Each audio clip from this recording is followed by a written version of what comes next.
जवानों की है जो आज चिंतित हैं भविष्य को लेकर। और ये संदेश जयपुर और दिल्ली दोनों के लिए है कि आप जनता के साथ विश्वासघात नहीं कर सकते, जनता को प्रभावित नहीं कर सकते, आप निर्वाचन आयोग और तमाम नैतिकताओं को ताक पे रखकर अपनी राजनीति नहीं कर सकते। तो ये चुनाव का जो परिणाम आया है पूरे देश में संदेश गया है और मैं बहुत धन्यवाद देना चाहता हूँ उस क्षेत्र के मतदाताओं को, कांग्रेस के कार्यकर्ताओं को, जिन्होंने मिलकर चुनाव लड़ा और एक अच्छे बड़े मार्जिन से कांग्रेस पार्टी की विजय हुई है। और ये मुझे लगता है कि कहीं ना कहीं भाजपा सरकार को अपने गिरबान में झांक कर देखने का भी मौका है कि सरकार बनने के तुरंत बाद इतना करारा झटका जो मिला है ये कोई सामान्य बात नहीं है और इसका एक सकारात्मक प्रभाव पड़ेगा आने वाले लोकसभा चुनाव के अंदर। पायलट साहब, आप राजस्थान के साथ साथ छत्तीसगढ़ के प्रभारी बनाए गए हैं, राष्ट्रीय महासचिव बनाए गए हैं,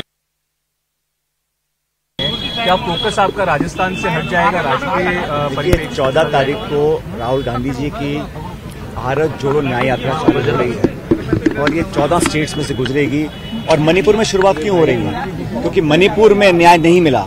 मणिपुर में इतना लंबा समय हो गया, वहाँ तनाव है, वहाँ हिंसा है, वहाँ शासन नाम की कोई चीज़ नहीं है, लोग पीड़ित हैं। और वहाँ की सुध लेने वाले जो डबल इंजन सरकार के लोग हैं, चाहे मणिपुर के चाहे दिल्ली के, किसी को ना फुर्सत है ना चिंता है। तो राहुल जी और कांग्रेस पार्टी ने इस शुरुआत को जो हम लोग मणिपुर से कर रहे हैं वो बहुत सांकेतिक है और उसके बहुत महत्व है। ये भारत जोड़ो न्याय यात्रा है और मुझे लगता है कि ये मणिपुर से मुंबई जो यात्रा है इसका एक बहुत अच्छा संदेश जाएगा। जो पहली यात्रा थी हमारे राहुल जी की भारत जोड़ो यात्रा, ये इसका दूसरा पार्ट है और मुझे लगता है कि हम लोगों ने अपना ध्यान केंद्रित किया है जन कल्याण की इश्यूज के ऊपर, पब्लिक के इश्यूज के ऊपर और जो प्रदेश और देश के अंदर जो हालात बने हैं उस पर ध्यान फोकस करना चाहते हैं। भारतीय जनता पार्टी चाहती है कि जज्बाती मुद्दों को आगे रखकर राजनीति करें, लेकिन हम लोग, राहुल जी, हम सब मिलकर कोशिश करेंगे कि जनता का दिमाग और ध्यान वापस उन मुद्दों पर लेकर आएं। किसान के मुद्दे, बेरोजगारी के मुद्दे, लगातार मणिपुर में जो हिंसा हो रही है उस पर नाकाम और बेकाबू तरीके से वहाँ पे माहौल बनता चला जा रहा है। इन सब इशू को लेकर आगे बढ़ेंगे और जो जिम्मेदारियां हम लोगों को दी हैं, अभी फेरबदल किया है AICC में, जिन जिन लोगों को जिम्मेदारियां दी हैं हम सब मिलकर काम करेंगे। और विधानसभा चुनाव में भी आप देखिए जो वोट प्रतिशत है, चाहे वो छत्तीसगढ़ है चाहे वो राजस्थान है, हमारा वोट कम नहीं हुआ है। हाँ, हम सरकार नहीं बना पाए, उसका दुख हमको है और राजस्थान में हर बार हम लोग सरकार बनाते हैं लेकिन दोबारा रिपीट नहीं कर पाते।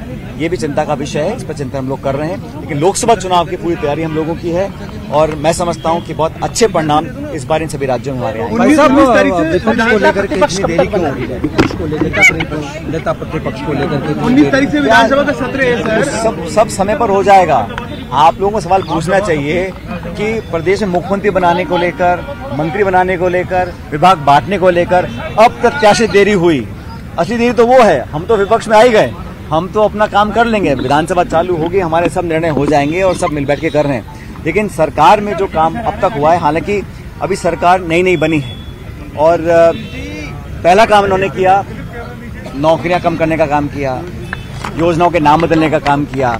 मुझे उम्मीद ये थी कि सरकार बनने के बाद एक सकारात्मक शुरुआत होगी और हम भी चाहते सरकार को समय दें, अपना काम कर दिखाएं। लेकिन अगर शुरुआत ही ऐसी हो रही है कि नौजवानों के साथ विश्वासघात हो रहा है, उसका सीधा परिणाम आप लोगों ने इस उपचुनाव में देख लिया।